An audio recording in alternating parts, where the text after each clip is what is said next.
Day 104 of Donald Trump's second presidency. Zero completed trade deals. Consumer confidence falling. Cargo shipments from China slowing down. A Treasury Secretary contradicting the President of the United States under oath before Congress. And then, on national television, Donald Trump was asked one of the simplest constitutional questions any American president has ever been asked. Do you need to uphold the Constitution of the United States? And Donald Trump answered, I don't know. That was the moment. Not the tariffs, not Canada, not the trade war, not the Oval Office theater. That sentence. Those 3 words. I don't know. Because Donald Trump has built his entire political identity around one central illusion. The illusion that he is always in control. The man never admits uncertainty, never admits weakness, never admits confusion. Even when Donald Trump clearly has no idea what he is talking about, he floods the air with noise, exaggeration, insults, confidence, anything to avoid the one phrase that destroys the entire character he has spent 40 years selling to the American public. But on Sunday, sitting hunched forward in that chair, visibly tired, visibly irritated, sweat beginning to push through television makeup, Donald Trump finally said the quiet part out loud. I don't know, and once you hear it, you cannot unhear it. Because suddenly every other event surrounding Donald Trump starts looking different. The failed trade negotiations look different. The tariff confusion looks different. The empty promises look different. Even the body language looks different. This no longer feels like a presidency projecting strength. It feels like a White House trying desperately to maintain the appearance of strength while the structure underneath starts shaking in public. And the most dangerous part is not that Donald Trump said something outrageous. America has become numb to outrageous. The dangerous part is that Donald Trump looked exhausted while saying it. There is a difference between aggression and depletion. There is a difference between dominance and deterioration. And right now, millions of Americans are beginning to notice that difference in real time. Then came the Oval Office meeting with Canadian Prime Minister Mark Carney. And what happened there may have been even more politically devastating, because humiliation in politics is usually loud. This humiliation was quiet, calm, surgical. Donald Trump once again floated the fantasy of Canada becoming the 51st state, a statement that already sounds detached from political reality. But Mark Carney did not argue emotionally. He did not raise his voice. He did not create a diplomatic spectacle. Instead, he responded the way an adult responds when someone at the table says something deeply irrational, calmly, patiently, almost carefully. Carney said there are some places that are never for sale. Then he mentioned Buckingham Palace. Then he looked directly at Donald Trump and said Canada is not for sale and never will be for sale. And Donald Trump nodded. That is what makes this moment extraordinary. Donald Trump, the man who interrupts everyone, talked over presidents, bulldozed debates, and turned every room into a performance stage for dominance, sat there slumped in his chair, while another world leader calmly dismantled his argument directly to his face. No interruption, no counterattack, no energy left for it. And sitting behind that entire conversation was the reality Trump cannot escape anymore. The man who promised America 90 trade deals in 90 days has delivered exactly 0. And this is where the story stops being about personality and starts becoming about evidence, because Donald Trump's entire second-term economic narrative is now collapsing under the weight of its own contradictions. The White House promised leverage, strength, master negotiation. The boss is going to be the chief negotiator. That was the line. Donald Trump was supposedly going to personally reshape global trade by force of will alone. 90 deals in 90 days. It sounded tough on television. It sounded decisive at rallies. But governing is not a campaign speech, and reality does not care about branding. 25 days into that promise, the scoreboard reads, like a company that announced record profits right before filing for bankruptcy. 0 deals, 0 signed agreements, 0 completed negotiations, nothing. And the administration knows it. That is why the messaging has become so chaotic. Howard Lutnick went on television claiming a trade deal already existed, but refused to identify the country involved. No timeline, no documentation, no framework, nothing. Then suddenly the claim disappeared because there was no deal to defend. Then Donald Trump told Time magazine that he had already made all the deals. All of them. A statement so disconnected from observable reality that his own Treasury Secretary was forced into the uncomfortable position of publicly contradicting the president under oath before Congress. Think about how extraordinary that is for a second.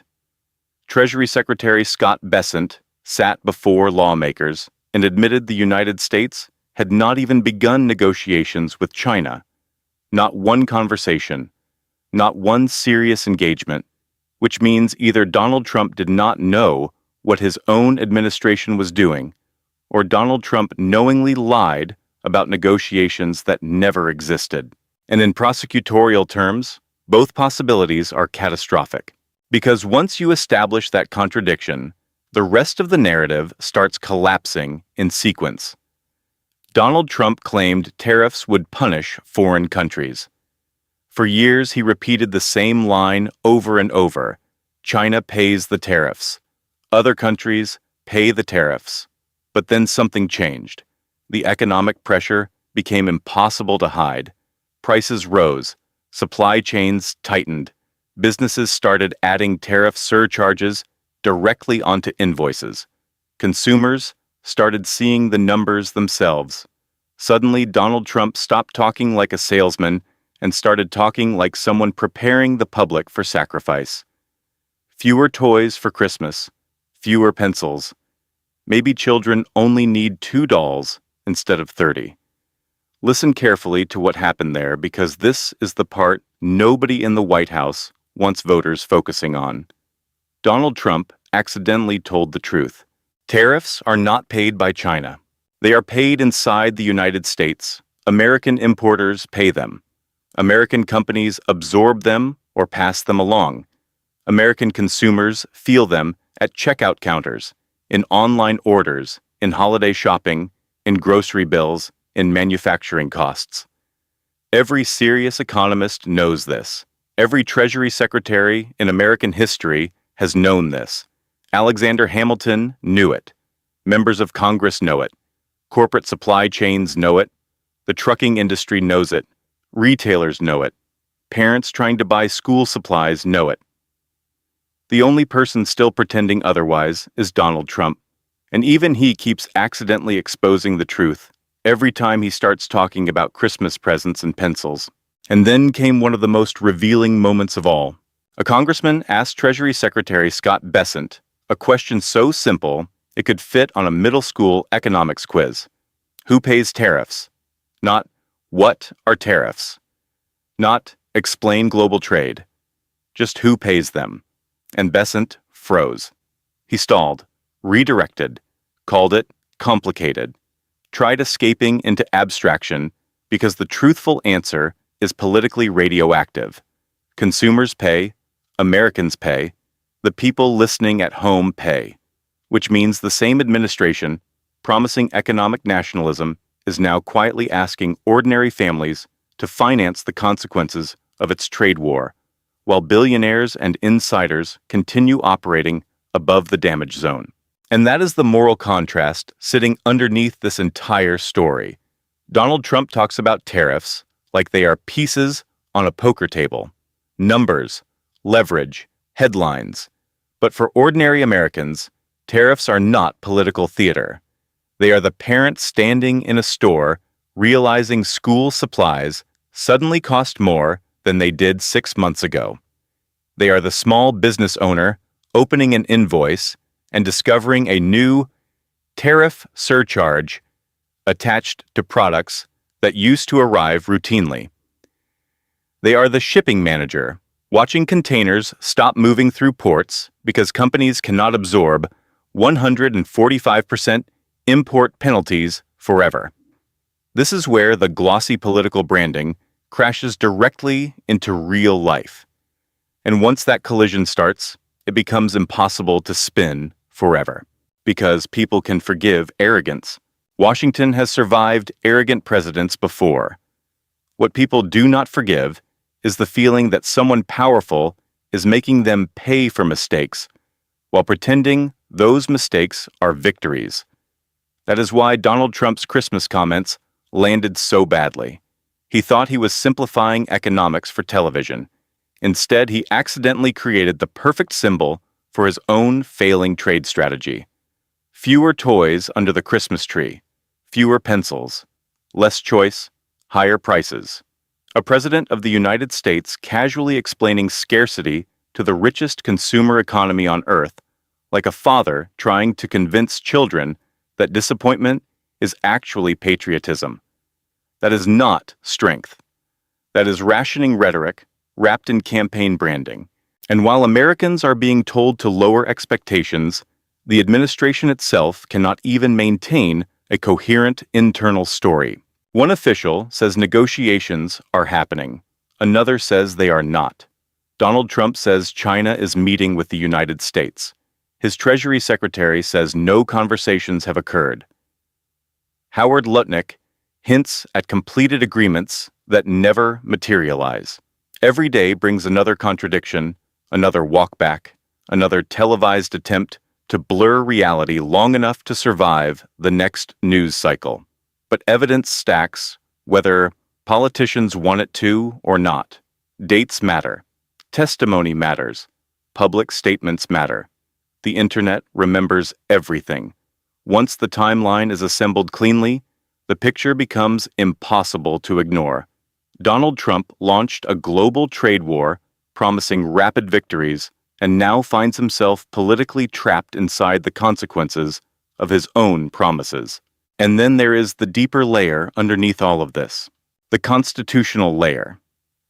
Because the most revealing part of the I don't know moment was not simply the answer itself, it was the absence surrounding it.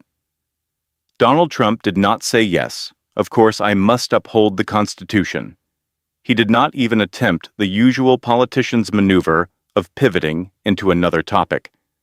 There was no aggressive deflection, no theatrical outrage toward the interviewer, no flood of verbal camouflage, just a tired man staring into the space between the question and the answer as if even he understood, for one split second, how dangerous the truth sounded. A president is not legally optional to the Constitution. The oath of office is not symbolic decoration. On January 20th, Donald Trump placed his hand on a Bible and swore before the country to preserve, protect, and defend the Constitution of the United States. That oath is the foundation of presidential legitimacy itself. So when the president says, "I don't know," in response to whether he must uphold that Constitution, the issue stops being partisan immediately. Democrats heard alarm bells, Republicans heard damage control problems, but ordinary Americans heard something even more unsettling. They heard uncertainty where certainty is supposed to exist. Imagine boarding an airplane and hearing the pilot say he is not sure whether landing procedures still apply today. Imagine a surgeon saying she is undecided about sterile instruments. Some roles in society cannot function if the basic rules become negotiable. The presidency is one of them. And that is why this moment keeps growing larger every hour, because people are beginning to sense that the real story here is not Donald Trump's personality. The real story is whether the guardrails surrounding American power still mean anything when the person inside the office stops treating them seriously. Because this is the part history keeps teaching countries right before things start breaking in ways people never imagined possible. Democracies rarely collapse in one dramatic explosion. They erode through normalization, through exhaustion, through the slow public acceptance of behavior that once would have triggered immediate outrage. A president contradicts himself constantly. People get used to it. Cabinet officials publicly undermine presidential claims. People shrug. Trade promises fail. Markets wobble. Prices rise. Foreign leaders openly correct the President of the United States in the Oval Office itself. And eventually the public becomes so overwhelmed by the daily flood of chaos that the truly dangerous moments stop feeling shocking. They just feel routine. That is how institutional deterioration hides in plain sight. And Donald Trump understands something about modern media that makes this even more dangerous. He knows attention spans are short. He knows outrage burns hot and disappears fast. He knows if enough scandals pile together, people stop processing any single one clearly. So the strategy becomes survival through saturation. Keep moving, keep talking, keep flooding the zone. But what happens when the central figure driving that machine begins visibly slowing down? What happens when the energy drops? When the improvisation weakens? When the salesman who built his empire on confidence suddenly starts sounding tired instead of dominant? Because that is what millions of Americans saw this week. Not a strongman, not a mastermind, not even an effective populist fighter. They saw an aging president trapped inside multiple collapsing narratives at once. The trade war is not producing victories. The economic messaging is unraveling publicly. The constitutional language is becoming alarmingly careless, and America's closest allies are no longer even pretending to indulge the performance. Look again at Mark Carney sitting beside Donald Trump in the Oval Office, because that scene mattered far beyond Canada. Carney represented something larger in that moment. The outside world beginning to treat Donald Trump less like an unstoppable force and more like a destabilized leader managing decline. That changes everything in geopolitics. Strength in international politics is perception as much as military power. Once foreign governments begin sensing weakness, hesitation, confusion, or political exhaustion inside the White House, negotiations change, alliances change, leverage changes. Even enemies change strategy. The room shifts. And what made that Oval Office moment so politically brutal was not that Trump lost an argument. Presidents lose arguments all the time. It was that he appeared incapable of controlling the room that once functioned as his stage. Meanwhile, ordinary Americans are left holding the bill. That is the final insult in all of this. Working families are asked to tolerate higher costs in the name of winning. Small businesses absorb uncertainty while billionaires speculate safely above the fallout. Parents hear lectures about fewer Christmas toys from people who will never worry about affording gifts in the first place. And through all of it, the administration still demands applause, still demands loyalty, still insists the country is watching strategic brilliance instead of visible dysfunction. But reality is stubborn, receipts are stubborn, timelines are stubborn, the Constitution is stubborn. Facts do not disappear because politicians become louder. So now the real question facing the country is no longer whether Donald Trump had a bad interview or an embarrassing Oval Office meeting. That is surface-level politics.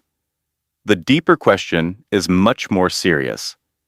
If the President of the United States no longer sounds fully certain about constitutional limits, if his own cabinet publicly contradicts him, if his economic promises repeatedly collapse under basic scrutiny, then what exactly is holding public trust together besides habit and political tribalism? And if Americans eventually stop believing the rules apply equally to powerful people, what happens to the system after that? Because history shows something terrifyingly consistent.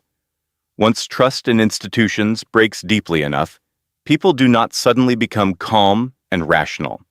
They become cynical, angry, exhausted, and easy to manipulate. If you think this story matters, hit like, subscribe to the channel, share this video, and leave your thoughts in the comments below. Because the more pressure powerful people feel from public scrutiny, the harder it becomes for the truth to disappear beneath the noise.